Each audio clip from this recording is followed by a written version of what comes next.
introdução, mas daqui a pouco você vai entender melhor o que é um sincretismo religioso dentro de uma igreja, porque vai ser explanado nesse sermão. Nos dias de hoje, os surgimentos dos neopentecostais têm mudado os pensamentos dos evangélicos, né? Porque os neopentecostais, eles fazem muito sucesso. Eles abrem uma igreja hoje, quando é amanhã, eles já estão com a multidão. E nós continuamos com aquele punhadinho de gente. Porque vocês vão entender que o que fazem eles crescerem é o sincretismo religioso dentro das igrejas deles. Fazer a igreja crer, né? Tem levado o pastor a abrir mão dos conceitos e princípios expostos na Bíblia Sagrada. Tem deixado os pastores pensando: será se eu fizer assim, a minha igreja não vai crescer? Porque o que eu tenho conversado com alguns pastores que eu conheço, eles têm sido frustrados, porque eles têm igreja há 18, há 20 anos, e as suas igrejas têm 80 membros, têm 100 membros, enquanto a igreja do neopentecostal, em 5 anos, eles já têm 20 milhões de membros na igreja deles. E nós, de repente, continuamos bem pequenos em população e comparando com a igreja neopentecostal, né? É um dos segredos deles, né? Eles não pregam um Deus que você tem que servir pelo que Ele é.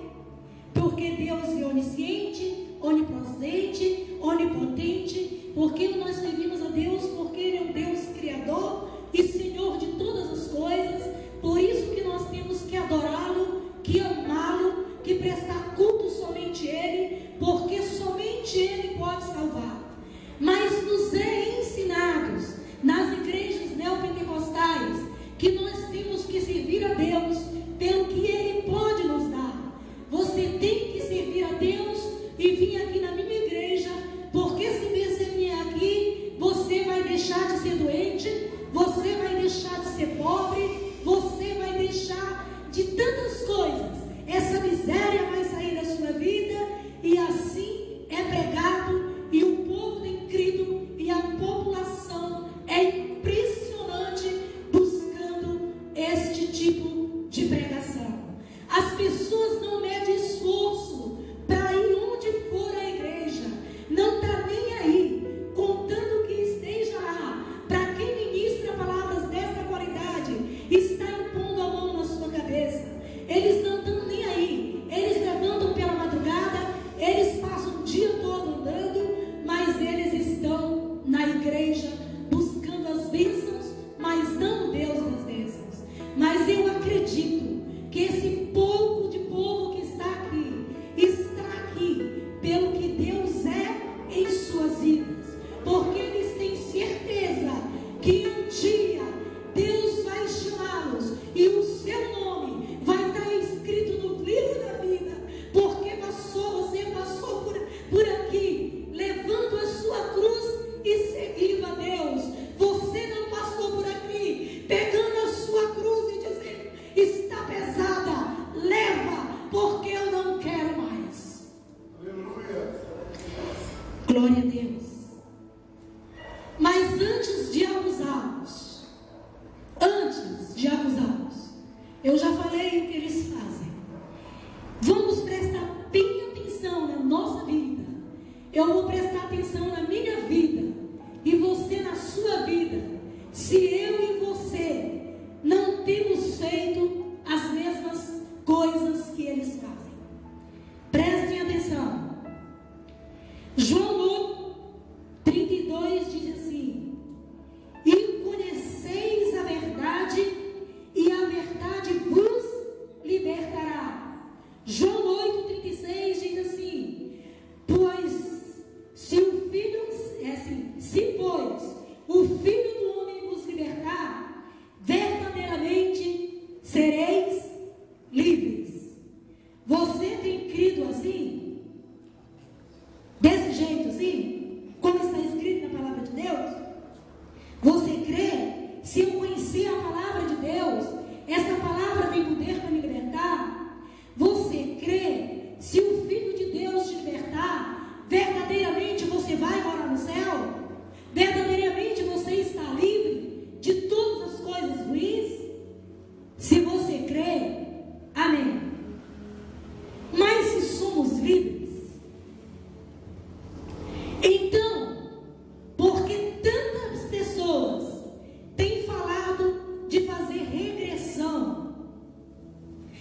tem até buscado fazer regressão.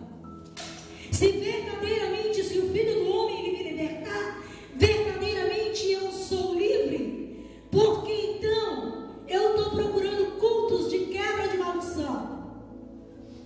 Se no dia que eu aceito o Senhor Jesus, todos os meus pecados, todas as coisas que passaram que eu fiz, o Senhor Jesus disse que joga, o Senhor Deus fala que Ele joga no mar do esquecimento tudo que nós fizemos. E sempre que você se apresenta diante de Deus e pede perdão pelos seus pecados, o Senhor diz que te perdoa e que não encontra nenhuma condenação para aquele que está em Cristo Jesus. Porque então eu vou atrás de quebra de maldição. Porque então eu vou atrás de regressão.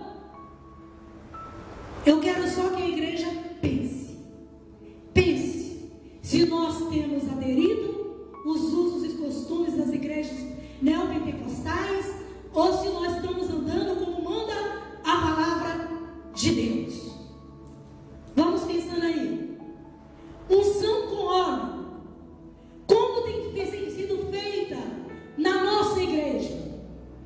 A palavra de Deus nos fala, nos manda, se alguém estiver enfermo, é para chamar um presbítero da igreja, ou um pastor, né? Que pastor e presbítero é a mesma coisa.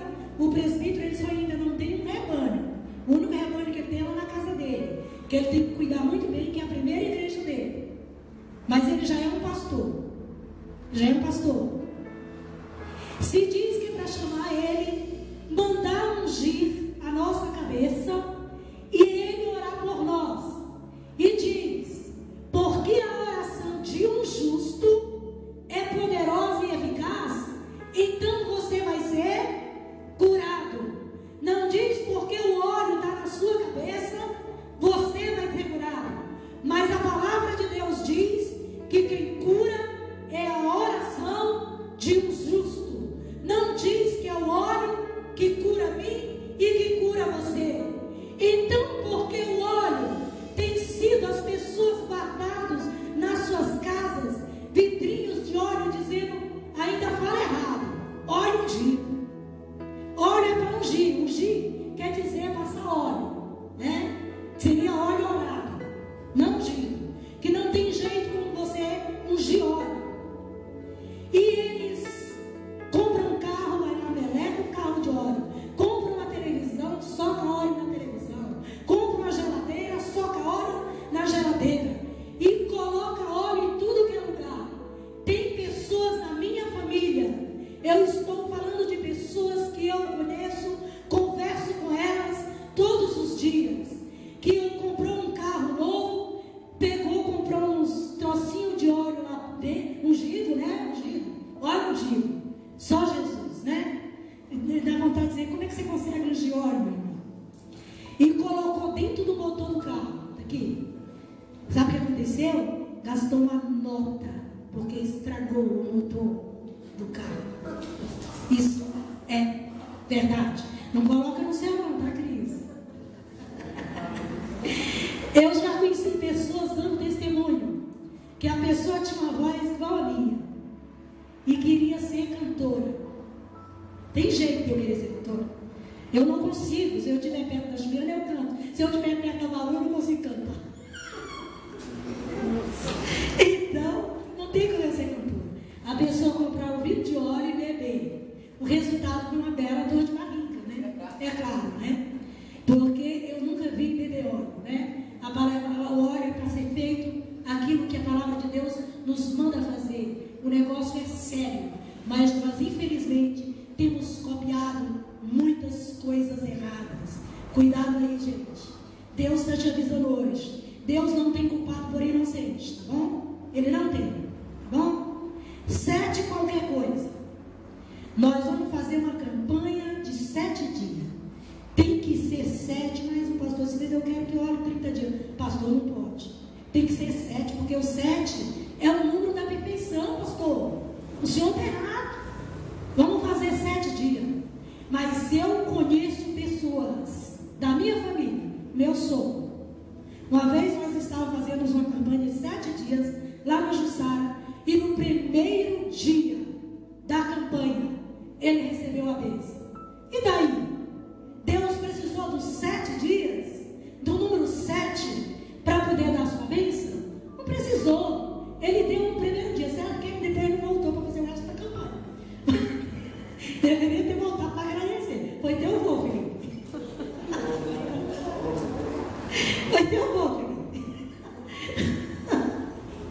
Só do Felipe e do Caio, né? Deixar a Bíblia aberta no Salmo 91. Gente, quanta gente você já foi na casa orar, né? E chega lá, a pessoa pega a Bíblia e diz: ai, irmã, desculpa, a minha Bíblia não tem mais o Salmo 91, porque já se acabou. De tanto que deixou a Bíblia aberta no Salmo 91, como um amuleto.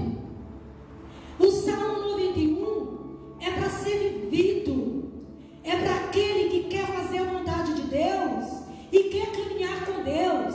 Então ele diz que você está escondido no esconderijo do Altíssimo. Quando você anda e faz a vontade de Deus, você está escondido em Deus, e nenhum mal vai poder te alcançar, porque o Senhor está com você. Quando eu fui ver o Salmo 91, olhar o pano de fundo de quando foi escrito o Salmo 91 e por que foi escrito, eu fiquei mais apavorada ainda quando eu vejo certas coisas. O Salmo 91, sim, continua sendo para mim e para você, como eu terminei de dizer. Se você anda em obediência a Deus, você pode ter certeza que você está protegido por Ele.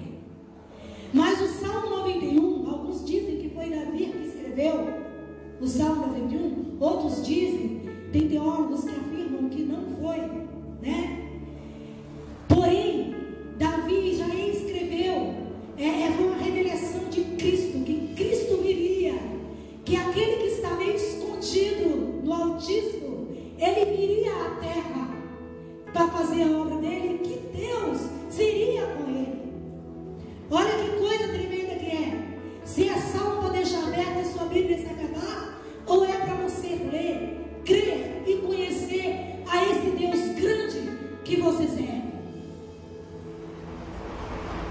Mas infelizmente o Salmo 91 eu já vi, não só como amuleto, mas eu já vi pessoas, já vi exorcismo, ele é muito usado, tá? Quando vocês vê um filme de terror lá, e o cara tá lá exorcizando, ele usa o Salmo 91, tá bom? Ele usa o Salmo 91, mas nas igrejas tem muita gente que quer ser o profeta, quer dizer que ele está sendo muito usado por Deus e quer impressionar muitos irmãos.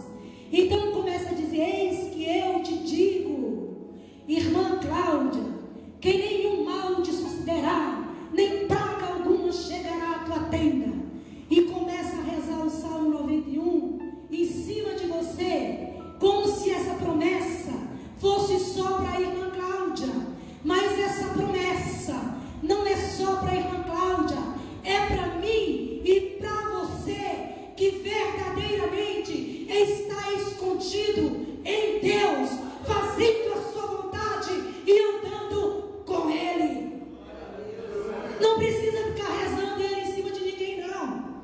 É rezando mesmo, viu? Rezar quer dizer repetição de palavras. Para sua orientação aí, os judeus rezam, tá? Os judeus rezam. Não é só os católicos. O copo com água. Meu Deus. Esse copo com água benta aí tem sido assim um horror. Onde eu tenho andado é garrafas de água, cestas de águas, de frente de uma televisão, para a água ficar benta. E quando eu chego na casa da pessoa, a pessoa ainda quer que eu beba. Olha assim, filha, eu não acredito em água benta, não. Eu saí do catolicismo. Eu não carrego mais o catolicismo comigo.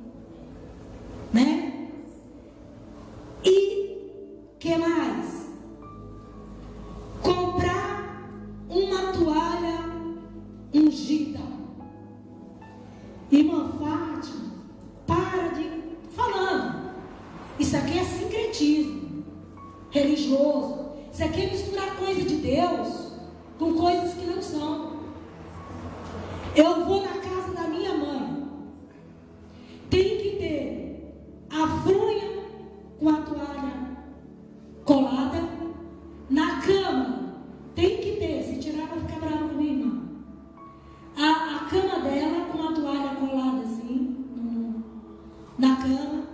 Se ela tiver uma dor, às vezes nós chegamos lá, oramos, Deus até faz a obra, porque Ele é misericordioso, mas na hora ela diz: traz lá minha toalha e põe aqui que a dor vai passar.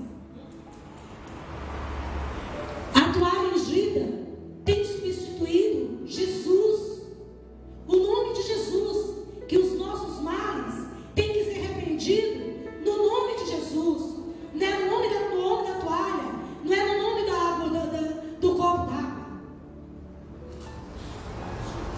Secretismo religioso.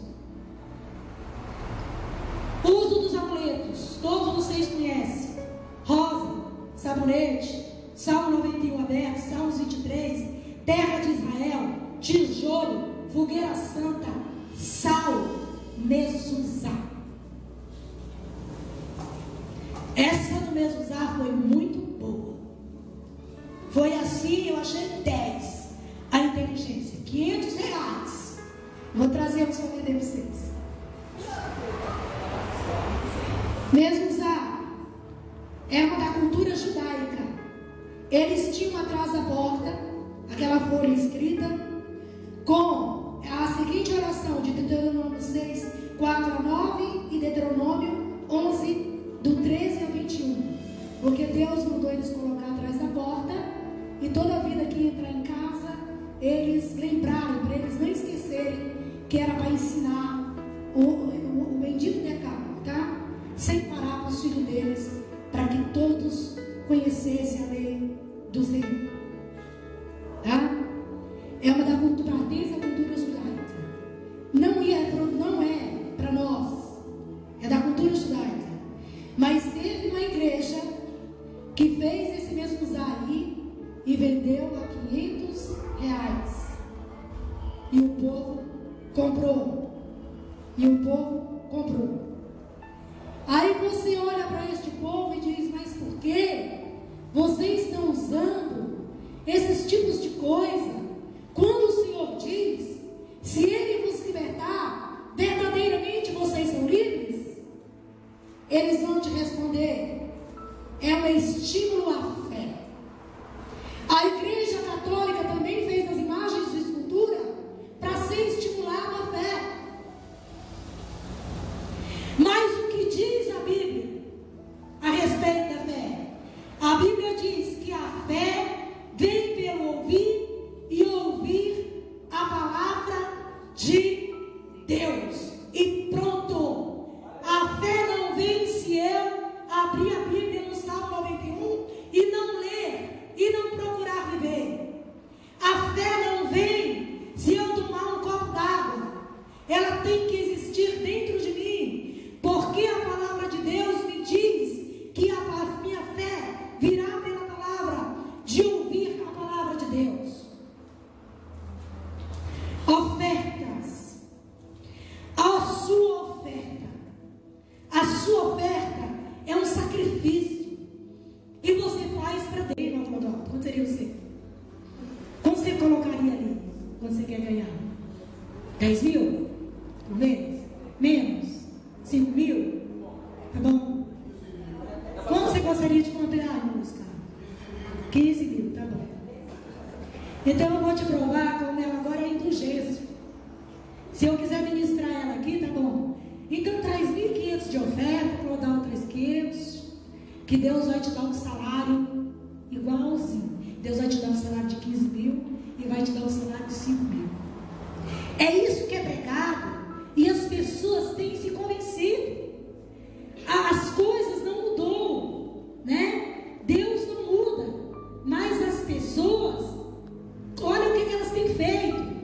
No tempo de Lutero, o que estava acontecendo é isso aí. Traz uma oferta que você, de tanto, para você comprar uma entrada no céu. Você comprava a entrada no céu. Cada moedinha que você pôr aqui nesse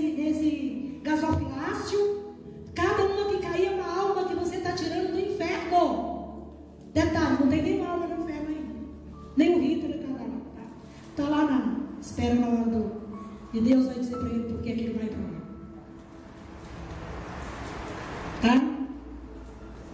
Agora nós vamos falar de alguém que não deixou essas coisas entrar na sua vida, nem no seu ministério. E como foi o ministério desse homem? Eu vou falar de um homem chamado Eliseu, o sucessor de Elias. Aí você vai ver que ele não precisou de nada disso para que seu ministério fizesse toda uma diferença. E que homem, e foi chamado de homem de Deus. Todos os chamavam de homem de Deus. Mas esse homem não deixou esse tipo de coisa influenciar o seu ministério. Ele conhecia Deus e por Deus ele era conhecido. Era santo, separado da nação da sua época.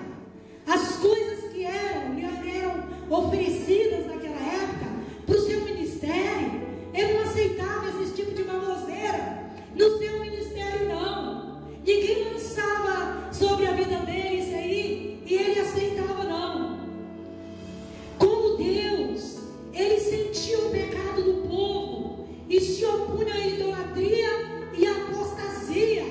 Ele não aceitava idolatrar a ninguém, nem a nada, e nem se prostrava diante de homem, nem de nada.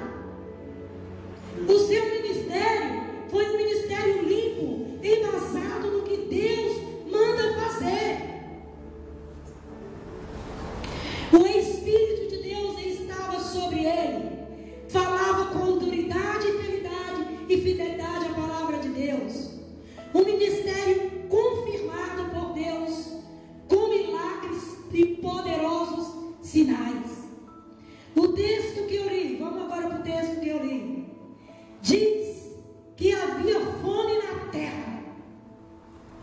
Logo no começo do texto, aí, havia fome na terra. Então, quando havia fome na terra, o que foi que esse homem viveu? Ele viveu o Salmo 33, 18 e 19 e Marcos 16, 18. Diz assim: eis que os olhos do Senhor estão sobre os que o temem e sobre os que esperam em sua misericórdia. E você vai ver isso mais adiante na vida de Eliseu. Você vai ver que o 19 diz assim: para livrar sua alma da morte e para os conservar vivos na fome. E diz que pegarão nas serpentes e se beberem alguma coisa mortífera, não lhe fará dano algum. E porão as mãos sobre os enfermos e os curarão. É isso que a Bíblia diz que acontece. E é isso que aconteceu na vida de Eliseu. Observe que beberam coisa mortífera aí, uma sopa envenenada, mas ninguém morreu. Porque esse homem andava como Deus, como manda a palavra de Deus andar. Ele não precisava de ficar inventando coisas para que o seu ministério crescesse. Pode ver aí, quem foi apanhar Eva? Diz que foi apanhar Eva, né? Quem foi apanhar essas ervas? Foi uma pessoa que não conhecia. Para pegar a palavra de Deus, tem que conhecer a palavra de Deus. Porque senão, você começa a pôr veneno na panela. Em vez de o caldo te fazer bem, te faz mal. E você vai morrer. Não se pode mandar qualquer um ministrar a palavra de Deus. Qualquer um que conhece a palavra de Deus, sim. Mas que não conhece, não. Porque ela acaba pondo veneno na panela. Veneno na panela. Eu observo as palavras e quando eu vejo que tem veneno na panela, eu aviso: isso aqui é veneno. Quando ministraram um dia que as alminhas feitas lá no céu e Deus manda as alminhas aqui na terra, Eu cheguei no líder e falou assim, pensamento é espírito. Deus não fabrica alminha lá no céu e manda aqui para a terra, não. Deus já fez o homem completo. Quando Ele criou o homem, Ele soprou o fôlego de vida. E depois Ele uniu o homem à mulher. Ele deu uma ordem: crescer e multiplicai. O homem já é completo. Quando ele gera um filho, o seu filho é semelhante a ele. Já tem corpo, alma e espírito. Não é como mostra nas novelas da Globo. Vai nascer um neném, fulano de tal morreu, aí a alma dele está lá. Aí vai, agora é a tua vez de renascer. É mentira. É mentira. Ao homem foi lhe dado o direito de viver apenas uma vez. E vindo depois disso sobre ele o juízo. E o juízo não aconteceu ainda. Ainda vai acontecer.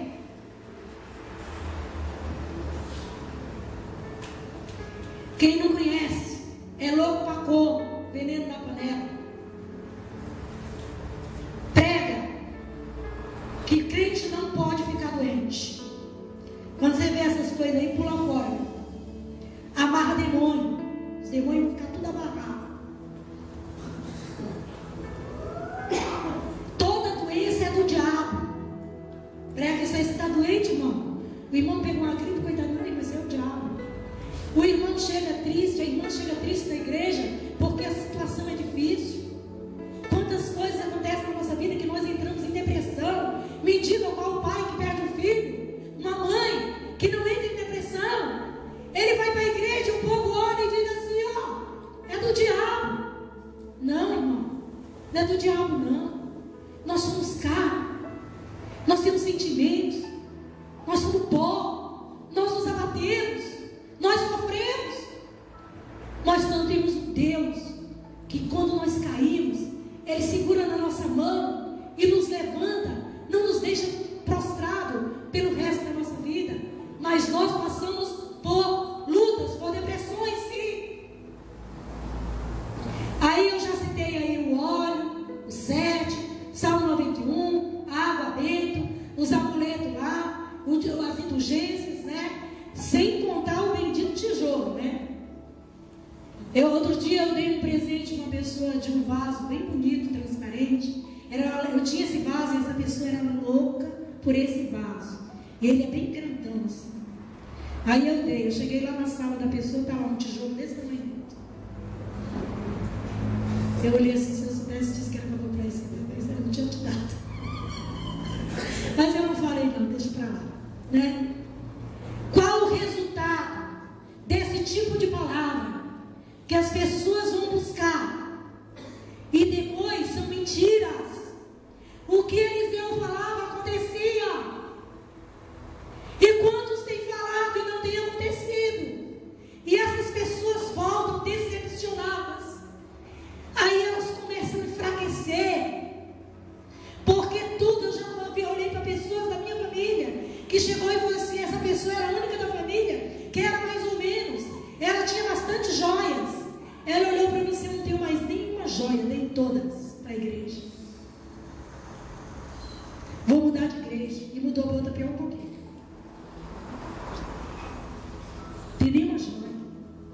Elas voltam enfraquecidas, começam a procurar outros lugares, começam a trocar de igreja, começam a ficar doente. E qual é o resultado depois? É morrer. Se eu e você não avisar, se você não conhecer a palavra e apoiar o veneno que eles estão colocando no seu caldo, em vez de dizer, tira isso daí. Agora vamos colocar farinha na panela. Farinha na panela tem que ser colocada. Eliseu colocou. E diz aqui o texto que você leu junto comigo. Eu te pedi assim, veementemente, para que você lesse junto comigo, para que você pudesse entender. Você viu que Eliseu, o caldo estava envenenado. Quando gritaram, disseram o caldo está envenenado. O homem de Deus me dá um pouco de farinha. Eu tinha um professor que ele dizia assim, acho que o Eliseu era baiano. Pediu farinha, né, Maru? E o interessante é que tinha uma estudante, uma colega de... Mas acho que eles eram da Bahia, ele falou assim, pediu um pouquinho de farinha, né? Era da Bahia. Aí a outra então olhou para mim e falou assim, ele era mesmo da Bahia? Eu falei, irmão do céu, como tu conhece Bíblia? Bahia não tem questão. E você acha que eles eram da Bahia? Olha a farinha na panela.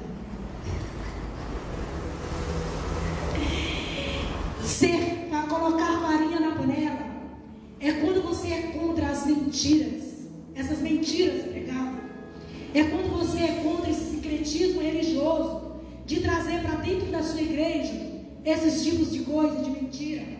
É como você é como Eliseu, enfrenta as coisas como elas são, com as situações por mais difíceis que sejam, enfrenta no nome do Senhor Jesus, não no nome de objetos. Eliseu foi contra a lascivão, idolatria e apostasia. Ele não usou nada disso. O resultado do seu ministério foi: ele dividiu as águas do Rio Jordão. Olha o carro. Simplesmente quando a capa de Elias caiu, ele havia pedido para Deus unção dobrada. Elias já era uma bênção, mas eu quero ser mais ainda. O que Elias fez, eu quero fazer em dobro. Quando Eliseu sobe, porque a palavra de Deus diz que Eliseu foi arrebatado, subiu, a capa dele cai. O homem pega a capa, vai no Rio Jordão. Sabe o que ele diz? Eu fiquei maravilhada lendo esses textos. Às vezes a pessoa diz, mas você vai pregar, você passa um mês lendo o passo. Porque assim eu passo um mês lendo o texto. E olhei assim, ele olhou assim e falou assim, pegou a capa, só disse assim, aonde está o Deus de Elias? E tocou no Rio Jordão, e o Rio Jordão se abriu. O Deus de Elias estava com ele. Glória a Deus. Aleluia. Glória ao teu nome, Jesus. Aleluia. Ele tornou suave as águas de Jericó. Diz que as águas eram amargas e estéreis. Ele pegou um pouco de sal, deitou nas águas e disse, olha o que ele disse, se ele fez muita estepolia, se ele precisou amarrar demônio, se ele precisou fazer alguma coisa. Ele disse, assim diz o Senhor. Ele deu umas ordens, ele deu uma ordem. Sararei estas águas, não haverá nelas nem morte, nem esterilidade. Só isso. E as águas se tornaram boas, e a terra se tornou fértil. Ele não precisou de nada, de uma hora. Glória a Deus. Aumentou o azeite da viúva. Nós conhecemos a história e sabemos que a viúva era esposa de um dos profetas, de um homem de Deus. Quando ela se vê, o meu marido morreu, ela tinha 2 filhos, e esse homem tinha deixado dívidas, e queria os filhos dela, era obrigado, dívida antigamente era obrigado a pagar, né? Hoje em dia você deixa 5 anos lá, caduca, né? Naquela época não era assim não, você tinha que pagar, bom? E ela chega no homem de Deus e diz, vão levar os meus filhos, eu estou viúva, ainda vou ficar sem meus filhos. Eliseu chega para ela e diz, o que posso fazer por você? Ela conta a sua história, ele diz assim, o que você tem em casa? Deus está perguntando para mim e para você, o que você tem aí hoje? Para que Deus possa usar. A mulher disse, eu tenho um restinho de azeite. Está bom, é o suficiente. Você tem aí um pouquinho de azeite? Amém. Nem que seja um restinho. Amém. De azeite. Essa mulher tinha um restinho de azeite. Ela estava endividada, ela estava viúva, ela estava sofrendo, mas existia uma coisa que ela tinha, um pouquinho de azeite. Azeite na Bíblia significa o poder de Deus. Glória a Deus. Então você tome vasilhas emprestadas, pega se você tem vazia, você coloca na sua casa, você fecha as portas e você derrame o azeite e você enche de azeite nessas vasilhas. Essa mulher sabia com quem estava falando. Quem falou para ela foi um homem de Deus. Não era homem que cria em coisinha, não. Era homem que cria em Deus. Ela simplesmente começou a derramar aquele azeite naquelas vasilhas. E diz a palavra de Deus que enquanto teve vasilha vazia naquela casa, aquele azeite não parou de jorrar. Encheu todas as vasilhas. Igreja, enquanto tiver azeite, não tem miséria na sua vida.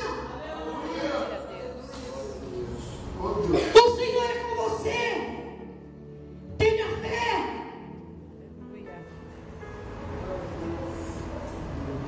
Talvez você diz assim, ela está só pregando. Não, eu vivi. Não estou só pregando. Passei o que muitos de vocês passam. Hoje mesmo na escola bíblica eu disse que quando eu mudei na casa que eu morava com 3 filhos, tudo que eu tinha cabia nessa perua do Caio.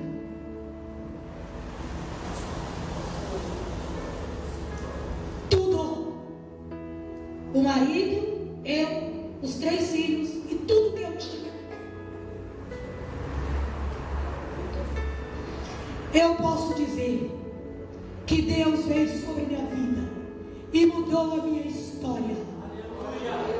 Por isso eu posso pregar e falar, porque eu conheço esse Deus. Aleluia! Glória a Deus! Glória a Deus! Aleluia! Aleluia! Quando fizeram pouco caso desse homem de Deus, diz que 42 jovens eram garotos. Alguns teólogos dizem que ali tinha homem de até 40 anos, porque homem de 40 anos era considerado jovem, tá? Mas alguns dizem que eram garotinhos, meninos. Começaram a zombar de Eliseu. Eles estavam zombando do ministério de Eliseu. De Eliseu, de uma das coisas que eu ouvia falar, que Deus de Eliseu fazia. Sabe o que Eliseu fez? Eliseu os amaldiçoou. Quando a palavra diz que o que você abençoar será abençoado, e o que você amaldiçoar será abençoado, se você for homem de Deus, é assim mesmo que acontece. Esses rapazes começaram a debochar aquele careca lá, e diz que Eliseu simplesmente dizia os amaldiçoou. Diz que 2 ursas saíram diante do mato. E diz assim que elas fizeram o quê? Peraí, deixa eu explicar o que eu escrevi aqui.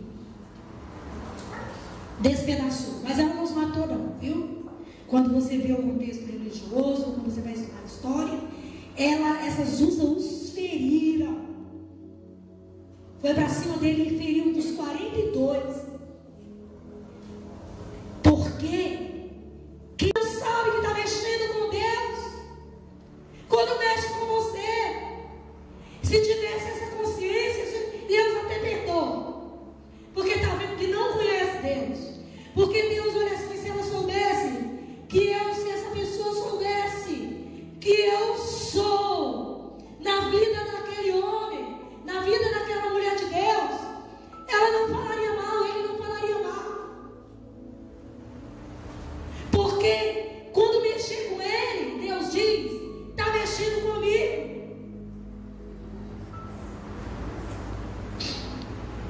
Talvez você fique tão triste quando zombam de você, quando riem da sua cara, quando desacreditam do seu Deus.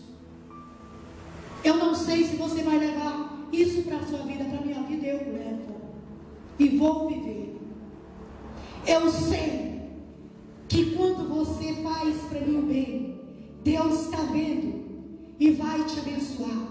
Mas eu sei que quando você fizer o mal contra mim, você vai estar fazendo com o Deus que eu sirvo. Se você quiser pegar na sua vida, amém, para mim eu pego. Se não quiser. E esse homem reviveu o filho da viúva. Nós sabemos que ele era chamado de homem de Deus por todos, como eu falei aqui. Sempre que ele ia para Samaria lá, ele passava e tinha uma mulher rica, diz a palavra de Deus, quando nós lemos todo o texto, aquela mulher não tinha falta de nada. E ela dizia: esse homem de Deus sempre passa aqui e nós vamos hospedá-lo, porque ele é um homem de Deus. Essa mulher resolve fazer um quarto para Eliseu, para hospedar melhor esse homem. E Eliseu quis retribuir para aquela mulher aquela bondade, mandou observar o que ela não tinha. E Geazi, seu servo, ao olhar, viu que tudo aquela mulher estava.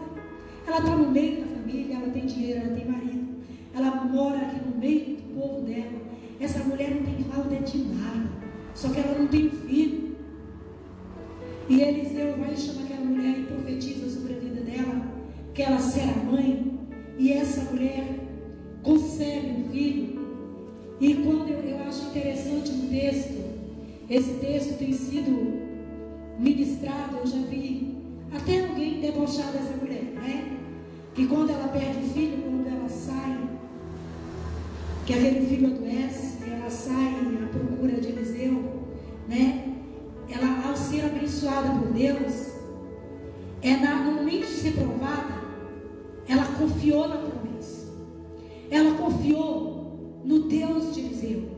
Ela sabia que aquele homem era de Deus e podia fazer algo por ela. Alguém já ministrou aqui mesmo nesse culto que essa mulher foi uma das maiores artistas que ele já conheceu na Bíblia. Porque quando perguntaram para ela se ia tudo bem, ela disse: está tudo bem. Com o filho morto, sim, ela estava com o filho morto. Mas essa mulher, ela me chama a atenção, é a confiança que ela tem naquilo que Deus deu para ela. Ela sabia que o marido era velho, que ela não podia ter filho e que tinha sido o próprio Deus que tinha dado aquele filho para ela. Quando ela vê aquele filho morrer, ela sabe o que eu vou fazer? Eu vou procurar o homem de Deus. Quando está acontecendo as coisas na sua vida, quem você tem procurado para orar por você? Você tem procurado um homem de Deus, uma mulher de Deus, para orar junto com você e o milagre vir sobre a sua vida? Ou você tem ido na casa do vizinho, murmurar, fofocar, contar para ele: tá vendo? Eu faço isso, eu faço aquilo e nada acontece na minha vida. Essa mulher, ela confiou em Deus. A situação dela parecia perdida, mas ela teve o seu filho de volta, porque ela foi ao lugar certo, foi buscar Eliseu, um homem de Deus, para orar junto com ela. E nós sabemos que o milagre aconteceu, que ela teve o seu filho ressuscitado. Esse homem também fez milagres semelhantes aos de Jesus Cristo. Ele multiplicou pães. Diz que ele estava com 100 profetas, 100 homens que acompanhavam ele. E de repente, fome. Então veio um homem lá, que era de Baal Salisa, era até um homem pagão. Ele soube que Eliseu estava naquele lugar com aqueles homens e estava com fome. Ele pegou o seu dízimo e levou para Eliseu. Ele veio de dar lá para os deuses dele lá, né? Se eu vou levar para esse homem de Deus. Então diz a palavra de Deus que ele levou 100 pães e algumas espigas verdes. 100 pãezinhos, 20 pãezinhos, né? Era 100 homens, 20 pãezinhos e umas espigas de verdes, né? Cevada. E disse que ao chegar na frente de Eliseu, Geazi foi logo dizendo assim: mas o que é isso? Está 100 homens morrendo de fome. O que Eliseu fez? Não, ele foi buscar o óleo ungido, né? Não, foi buscar o copo d'água. tijolo, toalha? Não, ele não fez isso.